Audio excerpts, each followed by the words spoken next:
আমার ৩২ বছর বয়সী দিদি অনেক বছর পর আমাদের বাড়িতে ফিরে এসেছিলেন। তাকে দেখে মনের মধ্যে একটা অদ্ভুত অনুভূতি হল। একসময় সে নিজের পছন্দমতো কাজের খোঁজে অন্য শহরে চলে গিয়েছিল। তখন বাবার সঙ্গে তার বিয়ে নিয়ে বেশ বড়সড় একটা তর্ক হয়েছিল। সেই রাগ আর অভিমানে সে বাড়ি ছেড়ে চলে যায়। দিদির বাড়ি আসার পর থেকে সে সবসময় আমার আশেপাশে ঘোরাঘুরি করত। একদিন সকালে আমি গোসল করে এসে দ্রুত জিন্স পরতে গিয়ে সমস্যায় পড়লাম। জিন্সটি এক জায়গায় আটকে গিয়ে খুব ব্যথা হচ্ছিল। ব্যথার কারণে আমি অসাবধানতাবশত মাকে ডাকতে শুরু করলাম। তবে মা তখন বাড়িতে ছিলেন না। আমার চিৎকার শুনে দিদি দৌড়ে আমার ঘরে এসে উপস্থিত হল। তার পরবর্তী আচরণ আমাকে চমকে দিয়েছিল। আমি লজ্জায় মাথা নিচু করে বললাম, দিদি, আমি নিজেই পারব। কিন্তু তিনি শান্তভাবে বললেন, লজ্জা পেলে সমস্যাটা আরও জটিল হতে পারে। আমাকে সাহায্য করতে দাও। আমি কিছু বললাম না, চোখ বন্ধ করে দাঁড়িয়ে রইলাম। তারপর হঠাৎ আমার দিদি ছিলেন অনেক সুন্দর, গায়ের রং ছিল অনেক ফর্সা। তার বয়স ৩২ হলেও তাকে দেখলে মনে হতো এখনও তার বয়স ১৮।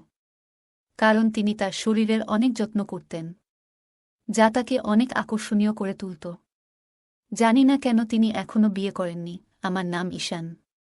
আমি ১০ম শ্রেণীর ছাত্র। আমার জীবন অন্য সাধারণ শিশুদের মতো ছিল না, কারণ বাবা মা দুজনেই কর্মজীবী। বেশিরভাগ সময় বাড়ি ফাঁকা থাকত, বিশেষ করে দুপুরে স্কুল থেকে ফিরে নিজেকে একা পেতাম। প্রায়ই ভাবতাম যদি কেউ থাকত, যে আমার অপেক্ষায় থাকত, কিন্তু বাস্তবতা ছিল অন্যরকম। একদিন হঠাৎ আমার দিদি প্রিয়া বাড়ি ফিরে এল। অনেকদিন ধরে সে অন্য শহরে পড়াশোনা এবং চাকরি করছিল। বাড়ি ফেরার পর থেকে সে আমার সঙ্গে সময় কাটাতে শুরু করল। স্কুল থেকে ফিরে দেখতাম সে আমার অপেক্ষায় বসে আছে। আমরা গল্প করতাম, একসঙ্গে খেতাম, সময় কাটাতাম। একদিন আমি বইপত্র গুছাতে গিয়ে সমস্যায় পড়ি। দিদি হেসে এসে বলল, তুমি এত এলোমেলো কেন? সে গুছিয়ে দিয়ে বলল, এভাবে একটু ঠিকঠাক চললে তো ভালো হয়। ধীরে ধীরে আমাদের দিনগুলো সুন্দর হয়ে উঠল। দিদি আমার জীবনের শূন্যতাগুলো পূরণ করল। তার বয়স ৩২ বছর, এখনও বিয়ে হয়নি। বাবা জানালেন সে কিছুদিন আমাদের সঙ্গে থাকবে। এই খবর যেন আমার জীবনে নতুন আলো নিয়ে এলো। অবশেষে আমার পাশে কেউ থাকবে, আমার গল্প শুনবে এবং যত্ন নেবে। বাড়ির দরজা পার হওয়ার সঙ্গে সঙ্গেই দিদি আমাকে দেখে গলা জড়িয়ে ধরল।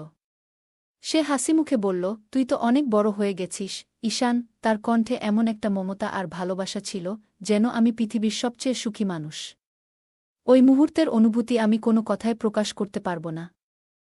বাবা দিদির থাকার জন্য আমার ঘরে ব্যবস্থা করলেন। প্রথমে একটু অস্বস্তি লাগলেও, কারণ আমি কখনো আমার ঘর কারো সঙ্গে ভাগ করিনি, দিদির সঙ্গে ঘর শেয়ার করা আমার জন্য এক অন্যরকম অভিজ্ঞতা হল। আমি খুশি মনে রাজি হয়ে গেলাম। দিদি আসার পর থেকেই আমার জীবনে অনেক পরিবর্তন এলো। দুপুরে স্কুল থেকে বাড়ি ফিরে আমি দেখতে পেতাম দিদি দরজার সামনে আমার জন্য অপেক্ষা করছে। আমি ঘরে ঢুকতেই সে আমার স্কুল ব্যাগটা নিয়ে বলতো, আগে হাত ধুয়ে নে, তারপর খেতে বসবি। তার এই যত্ন আর ভালোবাসা আমার দিনগুলোকে আরও সুন্দর করে তুলেছিল। আমাদের সময়টা কাটত গল্প, হাসিঠাট্টা আর স্মৃতিচারণে। দিদি আমার পড়াশোনা এবং অন্যান্য বিষয়ে আমাকে সাহায্য করত। সে শুধু আমার দিদি নয়, আমার সবচেয়ে ভালো বন্ধুতে পরিণত হয়েছিল। দিদি শুধু আমার খাওয়া দাওয়া দেখাশোনা করত না, আমার পড়াশোনাতেও সাহায্য করত। এমনকি আমার হোমওয়ার্ক করতেও পাশে থাকত। আমি জানতাম দিদি বাড়িতে আসার পেছনে আরেকটি বড় কারণ ছিল। কয়েক মাস আগে আমার থাইরয়েড রোগের সমস্যা ধরা পড়ে। আমার বয়সে এটি খুবই অস্বাভাবিক ছিল এবং আমার জন্য একটি বড় ধাক্কা। এই রোগের চিকিৎসার জন্য আমাকে প্রতিদিন থাইরয়েডের ইনজেকশন নিতে হতো। একজন পুরুষ নার্স প্রতিদিন দুপুরবেলা আমার বাড়িতে এসে আমাকে ইনজেকশন দিত। সে খুব দায়িত্ব নিয়ে তার কাজ করত। যদিও ইনজেকশন নেওয়া আমার জন্য সহজ ছিল না, কিন্তু এটি ছাড়া আমার অন্য কোনো উপায় ছিল না। দিদি বাড়িতে আসার পর থেকেই আমার জীবন অনেক বদলে যায়। সে আমার স্কুল যাওয়া থেকে শুরু করে পড়াশোনার পুরো দায়িত্ব নিজের কাঁধে তুলে নেয়। সকালবেলা সে আমাকে সময়মতো ঘুম থেকে তুলে স্কুলের জন্য তৈরি করত। দুপুরে স্কুল থেকে বাড়ি ফেরার সময় দিদি দরজায় অপেক্ষা করত। ব্যাগটা আমার কাছ থেকে নিয়ে মিষ্টি করে জিজ্ঞেস করত, আজ স্কুল কেমন গেল? তার এই যত্ন এবং ভালোবাসা আমার জীবনের কঠিন সময়গুলোকে অনেক সহজ করে তুলেছিল। দিদি শুধু আমার দিদি নয়, সে আমার জীবনের এক বিশাল শক্তি হয়ে উঠেছিল। সেদিন তার কথাগুলো শুনে আমার মনের ভার অনেকটা কমে গিয়েছিল। সাম্প্রতিক সময়ে আমার শরীরের অবস্থা আগের মতো ছিল না। থাইরয়েড সমস্যার কারণে আমি দ্রুত ক্লান্ত হয়ে যেতাম এবং মাঝে মাঝে দুর্বলতাও অনুভব করতাম। দিদি আমার এই অবস্থা দেখে খুব চিন্তিত হয়ে পড়েছিল। তিনি আমার খাওয়া দাওয়ার প্রতি বিশেষ যত্ন নিতে শুরু করেন। নিজের হাতে খাবার বানিয়ে বলতেন, ঈশান, তুই খুব তাড়াতাড়ি ভালো হয়ে উঠবি। এই সবই তোর স্বাস্থ্যের জন্য জরুরি। যখন পুরুষ নার্স এসে আমাকে ইনজেকশন দিত, তখন দিদি আমার পাশে বসে থাকত। তিনি আমার হাত ধরে বলতেন, ভয় পাবি না, এটা খুব অল্প সময়ের ব্যাপার। তার কথায় আমি অনেকটা সাহস পেতাম। দিদি অনেক দিন ধরে বাড়িতে ছিল এবং আমার স্কুলে যাওয়া থেকে শুরু করে পড়াশোনার সমস্ত দায়িত্ব তিনিই সামলাতেন। এক রাতে হঠাৎ ঘুম ভেঙে গেল। কেন এমন হলো বুঝতে পারছিলাম না। ঘরটা আধা অন্ধকার ছিল, কিন্তু আমার শরীরে কারো স্পর্শ অনুভব করলাম। প্রথমে ভেবেছিলাম হয়তো এটা ভুলবশত ঘটেছে। হয়তো ঘুমের মধ্যে দিদির হাত আমার দিকে চলে এসেছে। কিন্তু এই অনুভূতি আমাকে অস্বস্তিতে ফেলতে শুরু করল। আমি কিছুক্ষণ চুপচাপ শুয়ে ভাবতে থাকলাম, হয়তো আমি ভুল বুঝছি। দিদির এমন কাজ ভুলবশতই হয়েছে। তিনি তো আমার বড় বোন, যার প্রতি আমি পুরোপুরি বিশ্বাস করি। কিন্তু পরের দিন আবার একই ঘটনা ঘটল। এবার আমি সম্পূর্ণ জেগেছিলাম। দিদির আচরণ আমার কাছে অদ্ভুত লাগতে শুরু করল। তার এই স্পর্শ আর ভুল মনে হচ্ছিল না। আমার ভেতরে অস্বস্তি আরও বাড়তে লাগল। আমি তাকে এমন রূপে আগে কখনো দেখিনি। তিনি তো সেই মানুষ, যিনি আমার যত্ন নেন, পড়াশোনায় সাহায্য করেন এবং মায়ের মতো করে আমার পাশে থাকেন। সেই রাতে আমি কিছুই বলিনি, শুধু চুপচাপ শুয়েছিলাম। কিন্তু মনের ভেতর নানা চিন্তা ঘুরছিল। এমনটা কেন ঘটছে তা বুঝে উঠতে পারছিলাম না। 2 রাত ধরে ঘটে যাওয়া ঘটনাগুলো আমাকে ভীষণ অস্বস্তিতে ফেলেছিল। অবশেষে আমি ঠিক করলাম, আর চুপ করে থাকা যাবে না। এটা আমার জন্য খুব বড় বিষয় ছিল। আমি দিদির সঙ্গে কথা বলার সাহস সঞ্চয় করতে শুরু করলাম। তবে আমার মনের ভেতরে একটা ভয় কাজ করছিল, যদি আমার কথা বলার ফলে বাড়ির পরিবেশ খারাপ হয়ে যায়। কিন্তু আমি জানতাম এমন কিছু হলে তা ঠিক নয়। তাই এই বিষয়ে কথা বলা খুবই জরুরি। পরের দিন দুপুরে যখন স্কুল থেকে বাড়ি ফিরলাম, তখন রাতের ঘটনাগুলো আমার মাথায় ঘুরছিল। আমি খুব অস্থির ছিলাম। খাবার খেতে বসে আর নিজেকে আটকাতে পারলাম না। অবশেষে দিদির সঙ্গে কথা বলার সিদ্ধান্ত নিলাম। আমি সরাসরি বললাম, দিদি, গত 2 দিন ধরে রাতে ঘুমানোর সময় তুমি কেন আমার গায়ে হাত রাখছ? তোমার কি কোনো দুঃস্বপ্ন হচ্ছে? আমার প্রশ্ন শুনে দিদির মুখের ভাব মুহূর্তে বদলে গেল। তার চোখে মুখে একটা অদ্ভুত অস্থিরতা দেখা দিল, যা আমি স্পষ্টই বুঝতে পারছিলাম। মনে হচ্ছিল তিনি এই প্রশ্নের জন্য একদম প্রস্তুত ছিলেন না। কিছুক্ষণ পুরো ঘর নিস্তব্ধ হয়ে রইল। এরপর দিদি হালকা কাপা গলায় উত্তর দিলেন, হয়তো আমি কোনো স্বপ্ন দেখেছিলাম। স্বপ্নের মধ্যেই হয়তো ভুলবশত আমার হাত তোর গায়ে চলে গেছে। তার কণ্ঠে এক ধরনের দ্বিধা ছিল। তবে তার উত্তর শুনে আমি কিছুটা শান্ত হলাম। মনে হলো হয়তো আমি বাড়াবাড়ি করে কিছু ভেবেছি। দিদি তো আমার বড় বোন, যিনি আমার দেখাশোনার জন্য এখানে এসেছেন। আমি তার কথাগুলো বিশ্বাস করে নিলাম। ভাবলাম হয়তো এটা সত্যিই স্বপ্নের কারণে ঘটেছে। কিন্তু তার পরিবর্তিত মুখের অভিব্যক্তি এবং দ্বিধাগ্রস্ত উত্তর আমার মনে একটা প্রশ্ন রেখে গেল। আমি এই বিশ্বাসটি এড়িয়ে যাওয়ার চেষ্টা করলেও আমার ভেতরে একটা অজানা ভয় এবং সন্দেহ ঠিকই রয়ে গেল। সেদিনের পর থেকে আমি দিদির আচরণের প্রতি বেশি নজর দিতে শুরু করলাম। তার কিছু কিছু আচরণ আমার কাছে অদ্ভুত মনে হতে থাকল। সেদিন রাতে অস্বস্তি আমার মনকে গ্রাস করেছিল। রাতে ঘুমানোর কিছু সময় পরেই আমার ঘুম ভেঙে যায়। ঘুমানোর আগে আমি একটু পানি খেয়েছিলাম, হয়তো সেই কারণেই আমার মধ্যরাতে ঘুম ভেঙেছিল। আমি উঠে দেখি দিদি আমার পাশে নেই। প্রথমে ভাবলাম হয়তো বাথরুমে গিয়েছে। কিন্তু ঘরের বাথরুমেও তাকে পেলাম না। তখন ঠিক করলাম ঘর থেকে বেরিয়ে একটু খুঁজে দেখি। ঘরের বাইরে গিয়ে চারদিকে তাকিয়ে দেখি দিদি মায়ের ঘরের দরজার বাইরে দাঁড়িয়ে আছেন। তিনি দরজার ফাঁক দিয়ে ভেতরে কি যেন দেখছিলেন। এটা কেন করছিলেন তা বুঝতে পারছিলাম না। আমি ভেবেছিলাম দিদির কাছে গিয়ে জিজ্ঞেস করব। কিন্তু তার আগেই তিনি আমার ঘরের দিকে ফিরে আসেন। যদি তিনি আমাকে দেখে ফেলতেন, তাহলে হয়তো ভাবতেন আমি তাকে অনুসরণ করছি। তাই তার ঘরে ফেরার আগে দ্রুত নিজের জায়গায় ফিরে এসে শুয়ে পড়লাম। কিছুক্ষণের মধ্যে দিদি ঘরে ফিরে এলেন এবং নিজের জায়গায় শুয়ে পড়লেন। কিন্তু তার সেই অদ্ভুত আচরণ আবার শুরু হল। তিনি আমার শরীর ছুঁতে লাগলেন। আমি বুঝতে পারছিলাম না দিদি কেন এমন অদ্ভুত আচরণ করছেন। তবে এটা নিশ্চিত বুঝতে পারলাম যে মায়ের ঘরে কি দেখার পরই তিনি এমন করেন। এখন আমার কৌতূহল আরও বেড়ে গিয়েছিল। পরের দিন দুপুরে বাড়িতে আমরা দুজনই ছিলাম। দিদি আমাকে পড়াশোনা শেখাচ্ছিলেন। তখন সুযোগ নিয়ে আমি সহজভাবে জিজ্ঞেস করলাম, দিদি, তুমি এত সুন্দর, তবুও তোমার বিয়ে হয়নি কেন? দিদি মুচকি হেসে বললেন, আগে মনে হতো বিয়ে মানে অনেক দায়িত্ব এবং ঝামেলা, তাই এর থেকে দূরে থাকতাম। কিন্তু এখন মনে হচ্ছে বিয়ে করাটা দরকারি। তবে আমার বয়স যেহেতু একটু বেড়ে গেছে, তাই মনের মতো সঙ্গী পাওয়া কঠিন। তার এই কথার পর আমি আর কোনো প্রশ্ন করিনি। চুপচাপ পড়ায় মন দিলাম। কিছুক্ষণ পরেই এক নার্স বাড়িতে এলেন আমাকে ইনজেকশন দিতে। ইনজেকশন নিয়ে আমি কিছুক্ষণ বিশ্রাম নিতে শুয়ে পড়লাম। ঘুম থেকে ওঠার পর খুব ক্ষুধা অনুভব করলাম। তখন দিদিকে ম্যাগি বানানোর কথা বললাম। তখন দিদি মায়ের ঘরে ছিলেন। আমি ঘরের কাছে গিয়ে দেখলাম দিদি নিজেকে আয়নায় দেখছেন। স্নান সেরে তিনি যেন নিজের 18 বছরের মেয়ে মনে করে দেখতে চেষ্টা করছিলেন। তাকে এমনভাবে আয়নায় নিজের প্রতি মগ্ন হতে দেখে আমি একটু হতবাক হয়েছিলাম। আমি চুপচাপ দাঁড়িয়ে অপেক্ষা করছিলাম যে কখন তিনি নিজের এই মগ্নতা থেকে বেরিয়ে আসবেন। আমি ক্ষুধার্ত ছিলাম, কিন্তু দিদি যেন নিজের এক অদ্ভুত জগতে ছিল।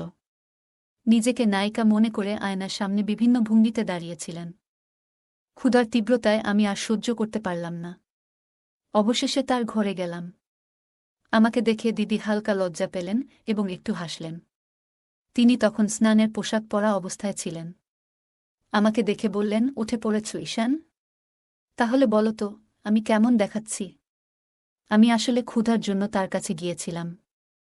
কিন্তু দিদি যেন আমার মুখ থেকে নিজের প্রশংসা শোনার জন্যই অপেক্ষা করছিলেন। হঠাৎ তিনি আমার হাত ধরে আমাকে আয়নার সামনে নিয়ে গেলেন। এক হাত আমার গলায় রেখে পেছনে দাঁড়িয়ে বললেন, ঈশান, তোমার কি মনে হয় আমার কি এখনো বিয়ে করা উচিত? দিদির এমন প্রশ্নে আমি কি বলবো বুঝতে পারছিলাম না। আমি বললাম, দিদি, বিয়ে করার সিদ্ধান্ত পুরোপুরি তোমার ব্যক্তিগত বিষয়। আমি এ নিয়ে কিছু বলতে পারব না। আসলে আমি এখানে এসেছি কারণ খুব ক্ষুধা লেগেছে। তুমি কি আমার জন্য ম্যাগি বানাতে পারবে? আমার কথা শুনে দিদি হেসে বললেন, আমি ভেবেছিলাম তুমি বড় হয়ে গেছ, কিন্তু এখনও ছোটদের মতো আচরণ করছো। ঠিক আছে, তোমাকে বড় হওয়ার দায়িত্ব আমিই নিলাম। তুমি এখানে বসো, আমি প্রস্তুত হয়ে আসছি। আমি সেই ঘর থেকে বেরিয়ে এলাম। কিছুক্ষণ পর তিনি আমার জন্য ম্যাগি বানিয়ে আনলেন। সেই রাতেই আমি সিদ্ধান্ত নিলাম, মায়ের ঘরে ঠিক কী হচ্ছে তা জানার জন্য আমাকে সেখানে নজর রাখতে হবে। রাতে শোয়ার পর কিছুক্ষণ ঘুমের ভান করলাম। তারপর হঠাৎই বকবক করতে শুরু করলাম, পানি কোথায়? খুব পিপাসা লেগেছে। এমনটা করছিলাম যেন দিদি বুঝতে পারে আমি সত্যিই পানি খুঁজছি। ঘরে পানি না পেয়ে আমি বললাম, মনে হচ্ছে কিচেন থেকে পানি আনতে হবে। সবকিছু আমি ইচ্ছে করেই করছিলাম, কারণ আমি নিশ্চিত ছিলাম দিদি জেগে আছেন। তার আচরণ বুঝতে আমার এই পরিকল্পনা ছিল। আমি বুঝতে চেয়েছিলাম দিদির মনে আসলে কি চলছে।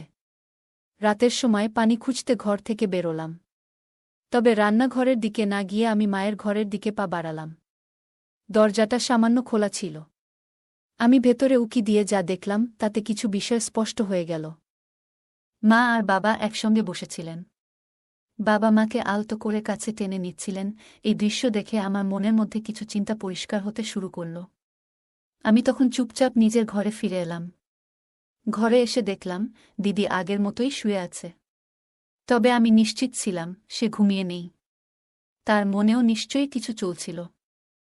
আমি ঠিক করলাম এই বিষয়টি দিদির সঙ্গে কথা বলতে হবে। অনেক দিন ধরে যা চলছে তা আমাকে মানসিকভাবে খুবই অস্বস্তিতে ফেলেছিল। সেই রাতে আমি ঘুমাতে পারলাম না। বারবার মাথায় ঘুরছিল দিদির অদ্ভুত আচরণ আর মায়ের ঘরে দেখা সেই দৃশ্য। এরপর 3 দিন কেটে গেল। আমার গ্রীষ্মের ছুটি শুরু হতে চলেছে। মা বাবা ছুটির জন্য একটি ভ্রমণের পরিকল্পনা করলেন। তবে সেই ভ্রমণ ছিল শুধু তাদের জন্য। তারা বললেন, আমার সামনে বোর্ড পরীক্ষা রয়েছে। এই সময়টা পড়াশোনার জন্য কাজে লাগানো উচিত। আমি অনেক বুঝিয়েও তাদের সঙ্গে যেতে রাজি করাতে পারলাম না। মা বাবা বললেন, ঈশান, এই সময়টা তোমার জন্য খুব গুরুত্বপূর্ণ, তোমার পড়াশোনায় মনোযোগ দেওয়া উচিত। 3 দিন পর আমার ছুটি শুরু হতেই মা বাবা তাদের ভ্রমণে বেরিয়ে গেলেন। বাড়িতে আমি আর দিদি একাই রয়ে গেলাম। মা বাবা চলে যাওয়ার পর দিদি কিছুটা উদাসীন হয়ে পড়ল। আমি তার পাশে গিয়ে বসে হাসতে হাসতে বললাম, দিদি, এখন তো তোমারও বিয়ে করার ইচ্ছে হচ্ছে, তাই না? এখানে এসে মা বাবাকে একসঙ্গে দেখে নিশ্চয়ই মনে হয় তোমারও এমন একজন থাকা উচিত যে তোমাকে ভালোবাসবে। আমার কথা শুনে দিদির চোখে পানি চলে এলো। সে কান্নার মধ্যে বলল, ঈশান, তুমি সত্যিই আমার মনের কথা বুঝে ফেলেছ। এরপর সে তার মনের কথা বলতে শুরু করল। সেদিন সকালে দিদি হঠাৎ আমাকে জড়িয়ে ধরে বলল, তুমি তো অনেক বড় হয়ে গেছ। আমি এতদিন ভেবেছিলাম তুমি এখনো ছোটই আছো। কিন্তু তোমার কথাগুলো শুনে মনে হলো তুমি এখন সত্যিই একজন পরিপক্ক মানুষ। তারপর দিদি বলল, তোমার কি সত্যিই মনে হয় এই বয়সে আমাকে কেউ পছন্দ করতে পারে? দিদির এই প্রশ্নের কোনো উত্তর আমার কাছে ছিল না।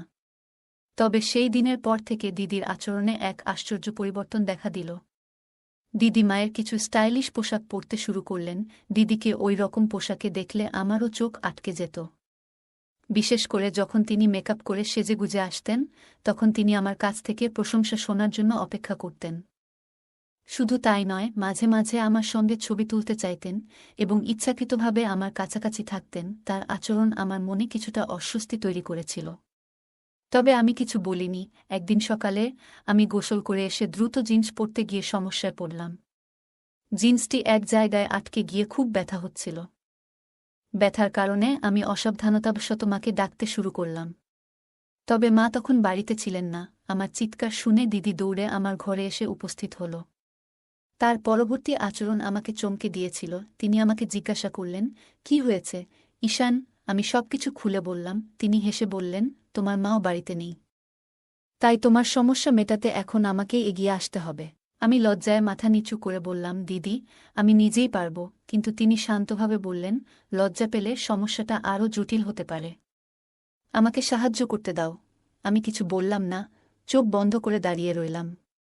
কয়েক মিনিটের মধ্যেই তিনি সমস্যার সমাধান করে দিলেন, আর আমি স্বস্তি পেলাম। তবে ওই ঘটনার পর দিদির আচরণে এক ধরনের পরিবর্তন দেখা গেল। তিনি বললেন, ঈশান, আমি সবসময় তোমাকে ছোট মনে করতাম, কিন্তু এখন বুঝতে পারছি তুমি অনেক বড় হয়ে গেছ। তার কথায় আমি একটু অপ্রস্তুত হয়ে গেলাম। সেদিন সন্ধ্যায় দিদি বললেন, মা বাড়ি না ফেরা পর্যন্ত আমি তোমার দায়িত্ব নিচ্ছি। আমি লজ্জায় না বলতে চেয়েছিলাম, কিন্তু তিনি জোর দিয়ে বললেন, তোমার ভুল যাতে আর না হয় সেটা দেখা আমার দায়িত্ব। পরের দিন দুপুরে যখন আমি ঘুমাচ্ছিলাম না, টিভি চালিয়ে বসেছিলাম। হঠাৎ টিভির আওয়াজ শুনে দিদি মায়ের ঘর থেকে বেরিয়ে এলেন। তার অভিব্যক্তি দেখে মনে হল তিনি আমার প্রতি আরও খেয়াল রাখার সিদ্ধান্ত নিয়েছেন। তিনি সেদিন মায়ের একটি স্টাইলিশ পোশাক পরেছিলেন এবং তার চলাফেরায় কিছুটা ভিন্নতা লক্ষ্য করলাম। একদিন দিদি বললেন, ঈশান, আজ তোমার জন্য আমি বিশেষ করে পানিপুরি বানিয়েছি। আমি হেসে বললাম, ঠিক আছে, আনো। দিদি কিচেনে যাওয়ার আগে টিভি বন্ধ করে দিলেন। তবে আশ্চর্যজনকভাবে তিনি আমাকে হলের পরিবর্তে আমার ঘরে নিয়ে গেলেন। সেখানে আমাকে বিছানায় বসিয়ে নিজের হাতে পানিপুরি খাওয়াতে শুরু করলেন। পানিপুরি খাওয়ানোর সময় দিদি বারবার আমার চুলে হাত বুলিয়ে বলছিলেন, তুমি অনেক বুদ্ধিমান হয়ে গেছ, এখন তো অনেক বড় হয়ে গেছ। তার পারফিউমের গন্ধ পুরো ঘরে ছড়িয়ে পড়েছিল। কিছুক্ষণ পর আমার চোখ ভারী হয়ে এলো এবং আমি ঘুমিয়ে পড়লাম। যখন ঘুম ভাঙল, তখন মাথাটা ভারী লাগছিল। আমি ধীরে ধীরে উঠে বসলাম। কিছু সময় পর দিদি ঘরে ঢুকে এক অদ্ভুত হাসি নিয়ে বললেন, ঈশান, তুমি জানো না তুমি আমার জীবনে কত আনন্দ নিয়ে এসেছ। আমি তার কথা ঠিকমতো বুঝতে পারছিলাম না, শুধু মাথা নেড়ে সাড়া দিলাম। এরপর দিদি বললেন, ফ্রেশ হয়ে এসো, আমরা অনেক মজা করব। ফ্রেশ হয়ে যখন ঘর থেকে বের হলাম, তখন দেখলাম দিদি আমার পছন্দের গান চালিয়েছেন। সাধারণত তিনি ড্যান্স বা ডিজে গান একেবারেই পছন্দ করতেন না, কিন্তু সেদিন তিনি নিজেই আমার হাত ধরে বললেন, চলো নাচি। আমাকে ড্যান্স শেখাতে শেখাতে দিদি বললেন, তোমার সাথে আজ এত মজা হচ্ছে, মনে হচ্ছে দিনগুলো খুব সুন্দর হয়ে গেছে। দিন যেতে লাগল এবং আমি বুঝতে পারছিলাম না কেন দিদি এত খুশি থাকছেন। তবে প্রতিদিন দুপুরে ঘুম থেকে ওঠার পর শরীরটা ক্লান্ত লাগত। আমি যখনই জিজ্ঞাসা করতাম, দিদি মুচকি হেসে বলতেন, তুমি আমাকে আজও অনেক খুশি করেছ। আমি বুঝতে পারছিলাম না কিভাবে আমি তাকে খুশি করছি। তবে আস্তে আস্তে তার সাথে কাটানোর সময় আমাকে ভালো লাগতে শুরু করল। শুরুতে কিছুটা অস্বস্তি থাকলেও ধীরে ধীরে আমি দিদির আচরণে অভ্যস্ত হয়ে পড়লাম। আমাদের সম্পর্কের মধ্যে এক ধরনের নতুনত্ব আসতে লাগল। কিন্তু এই পরিবর্তন কোথায় গিয়ে দাঁড়াবে তা তখনও আমি বুঝতে পারিনি। আমার জীবনে এমন একটি ঘটনা ঘটেছিল যা আমাকে এবং আমার পরিবারকে পুরোপুরি হতবাক করে দিয়েছিল। হঠাৎ করেই আমার শরীরে কিছু পরিবর্তন অনুভব করতে শুরু করলাম। মাথা ঘোরা, দুর্বলতা, এসব অনুভূতি ক্রমশ বাড়তে লাগল। বাড়ির লোকজন আমাকে তৎক্ষণাৎ হাসপাতালে নিয়ে গেল। যখন আমার চোখ খুলল, তখন বুঝতে পারলাম আমি প্রায় 1 মাস ধরে আইসিইউতে ছিলাম। এই 1 মাস ছিল আমার জীবনের সবচেয়ে অজানা এবং জটিল সময়। ডাক্তাররা জানালেন আমার অসুস্থতার কারণ একটি বিরল মানসিক সমস্যা। তারা আরও বললেন আমি বাস্তবতা থেকে নিজেকে দূরে সরিয়ে আমার কল্পনার একটি পৃথক জগৎ তৈরি করেছিলাম। ডাক্তাররা আমার বাবা মায়ের সঙ্গে কথা বলে তাদের জানালেন আপনারা নিজেদের কাজে এতটাই ব্যস্ত ছিলেন যে ছেলের মানসিক এবং আবেগগত অবস্থার দিকে সঠিক সময়ে নজর দিতে পারেননি। এটি তার অসুস্থতার প্রধান কারণ। তারা আরও জানালেন ছেলে একটি বিভ্রান্তিকর ধারণার মধ্যে আটকে গিয়েছিল। তার মনে হয়েছে ভালোবাসা কেবলমাত্র নির্দিষ্ট সম্পর্কের মধ্যেই সীমাবদ্ধ। তার বয়স এবং আবেগের পরিবর্তনের সময়ে সে সঠিক দিক নির্দেশনা পায়নি। এই কথাগুলো শোনার পর আমার মা-বাবা খুবই অনুশোচনা করলেন। তারা বুঝতে পারলেন যে আমার মানসিক স্বাস্থ্যের প্রতি তাদের আরও মনোযোগী হওয়া উচিত ছিল। পরবর্তীতে আমি আমার কল্পনার দুনিয়া থেকে বেরিয়ে বাস্তব জীবনে ফিরে আসার জন্য ধীরে ধীরে চেষ্টা করতে শুরু করলাম। আমার পরিবার আমাকে সঠিকভাবে সমর্থন করল এবং একসময় আমি আবার স্বাভাবিক জীবনে ফিরে আসতে সক্ষম হলাম। সে আমাকে খুবই প্রভাবিত করেছিল। যখন আমি তাকে এবং তার ভালোবাসার মানুষকে একসাথে দেখতাম, তখন মনে হতো যেন আমি তাদের জীবনযাত্রার অংশ হয়ে গিয়েছি। এসব দেখে আমার মনের সম্পর্কে এবং ভালোবাসা নিয়ে ভুল ধারণা তৈরি হতে শুরু করেছিল। এরপর আমি আমার মোবাইল ফোনে অপ্রয়োজনীয় এবং ভুল বিষয় দেখতে শুরু করলাম, যা ধীরে ধীরে আমাকে ভুল পথে নিয়ে যাচ্ছিল। এর প্রভাব আমার শরীর এবং মানসিক অবস্থার ওপর পড়তে শুরু করল। দিন দিন আমি আরও বেশি দুর্বল হতে লাগলাম। মাথা ঘোরা, ক্লান্তি, এসব অনুভূতি আমাকে ক্রমশ কাবু করে ফেলছিল। একসময় আমার অবস্থার গুরুতর অবনতি হলে বাড়ির লোকেরা আমাকে হাসপাতালে ভর্তি করিয়ে দিল। ডাক্তাররা পরীক্ষা নিরীক্ষা করে জানালেন আমার শারীরিক এবং মানসিক অবস্থার এই অবনতির জন্য আমার পরিবারও কিছুটা দায়ী। তারা সময়মতো আমার মানসিক অবস্থার প্রতি মনোযোগ দেয়নি। ডাক্তারদের কথাগুলো শুনে আমার মা-বাবা খুবই ভেঙে পড়লেন। তারা বুঝতে পারলেন আমি কতটা সমস্যায় ছিলাম। সেই সময় আমার বড় বোনও সেখানে উপস্থিত ছিল। ডাক্তারের কথাগুলো শোনার সময় তার চোখে একটি ভিন্ন ধরনের অনুভূতির ছাপ ছিল। পরবর্তীতে যখন আমি আইসিইউ থেকে বাইরে এলাম, তখন আমার দিদির গলায় একটি নতুন হাড় দেখতে পেলাম। তখনই আমি বুঝতে পারলাম আমার অসুস্থতার সময় মায়-বাবার উদ্যোগে দিদির বিয়ে সম্পন্ন হয়েছে। এটি আমার জন্য একদম অপ্রত্যাশিত ছিল।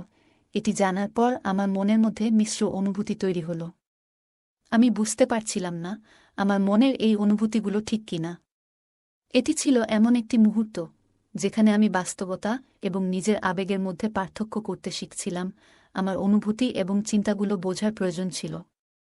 আমার অবস্থার দিকে তাকিয়ে দিদি আমার কাছে ক্ষমা চেয়েছিল। উনি বলেছিলেন, ঈশান, আমি তোমার যত্ন নিতে এসেছিলাম, কিন্তু আমি নিজেই আমার দুনিয়ায় হারিয়ে গিয়েছিলাম। তোমার মতো আমিও একা হয়ে পড়েছিলাম। তোমার মাধ্যমেই আমার পরিচয় হয়েছিল সেই ব্যক্তির সাথে এবং ধীরে ধীরে আমাদের মধ্যে প্রেমের সম্পর্ক তৈরি হয়। আমি আমার জীবন নিয়ে এতটাই ব্যস্ত হয়ে গিয়েছিলাম যে কখনো তোমার দিকে মনোযোগ দিইনি।